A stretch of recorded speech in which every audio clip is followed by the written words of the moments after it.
माननीय सभापति महोदय, मैं आपका बहुत आभारी हूँ जो आपने मुझे इस बिल पर बोलने के लिए समय दिया है।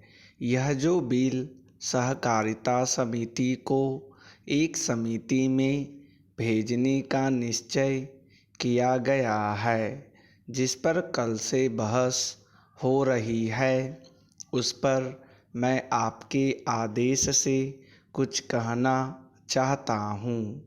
श्रीमान, इस बिल को देखा जाए तो यह समझ में आता है कि यह कोई नया बिल नहीं है, बल्कि जो सन 1912 का कानून है उसी की लाइन पर बनाया गया है और कोई नई बात नहीं रखी गई है।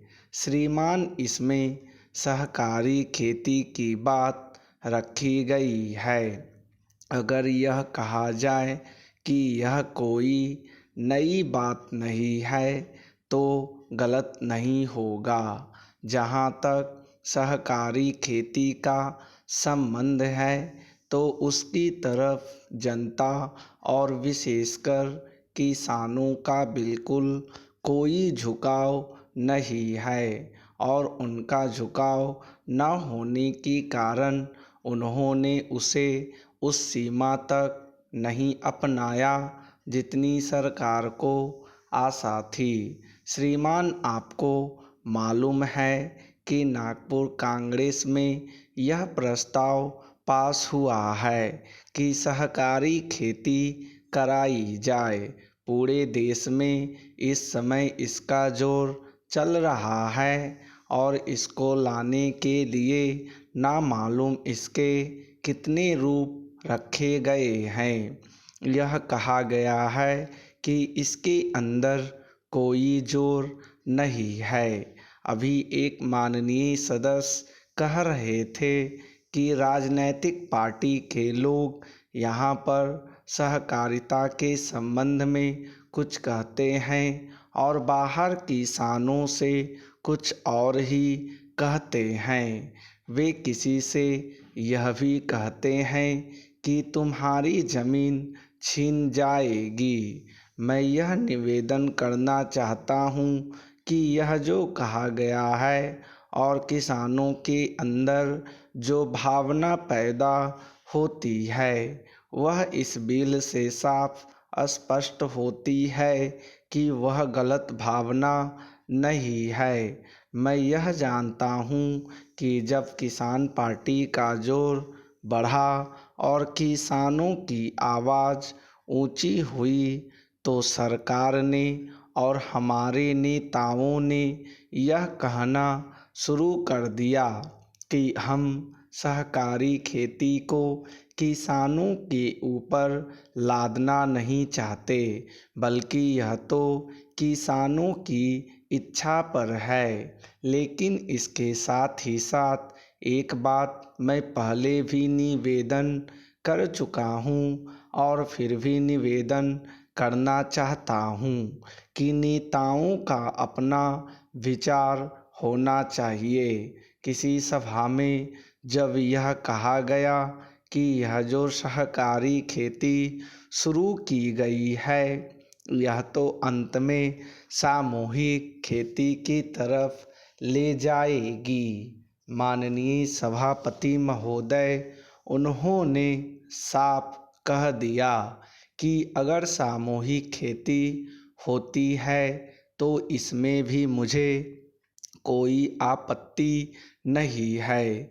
मैं यह कहना चाहता हूँ कि इस बिल को देखने से यह साफ स्पष्ट होता है कि उस सहकारी समिति के जितने सदस्य होंगे वह अपनी अपनी ज़मीन को एक साथ कर लेंगे और अगर समिति से निकालना चाहेंगे तो एक साथ अधिक ज़मीन उसको नहीं मिल सकती है। इस बिल के संबंध में इस सदन के सरकारी दल वाले लोगों ने और विरोधी दल के लोगों ने बहुत सी बातें कही हैं। जैसा कि यह बिल है, इसको अभी समिति के सामने विचार के लिए जाना है और वहाँ से विचार होने के बाद यह इस सदन के सामने फिर से विचार के लिए पेश किया जाएगा। तब माननीय सदस्यों को पूरी तरह से यह अधिकार होगा कि जहाँ तक इसमें दी गई बातों का संबंध है उसमें परिवर्तन ला सकते हैं या उसको हटा सकते हैं। कल से जो बातें हो रही हैं वह सब नोट की गई हैं और मैंने बहुत सी बातों को सुना है। इस समिति में उन सब बातों पर विचार किया जाएगा। बहुत से माननीय सदस्यों ने इस तरह की बातें कही हैं, वह बहुत आवश्यक मालूम हुई हैं और जैसा कि मैंने कहा है उन पर विचार किया जाएगा।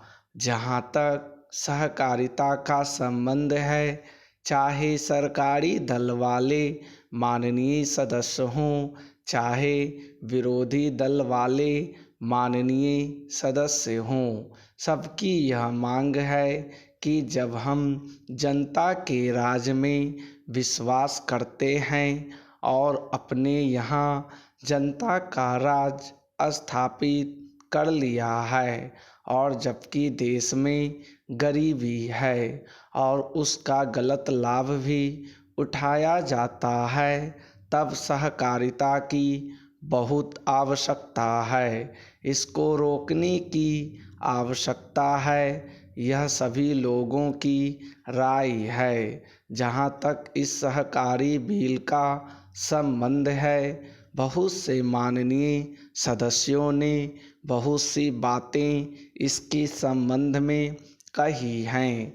मैं सब बातों का विवरण में तो उत्तर नहीं दे सकता हूँ, लेकिन मैं थोड़े में विशेष बातों का उत्तर देने का प्रयत्न करूँगा। जैसा मैंने अभी कहा, जब हमने अपने यहाँ जनता का राज स्थापित किया है तो हमें अपने समाज के ढांचे को बदलना पड़ेगा। हमारे यहाँ गरीबी और अमीरी चली आती है। हमारे देश में एक घड़ी खाई चली आती है और आज भी समाज में गलत लाभ उठाया जाता है।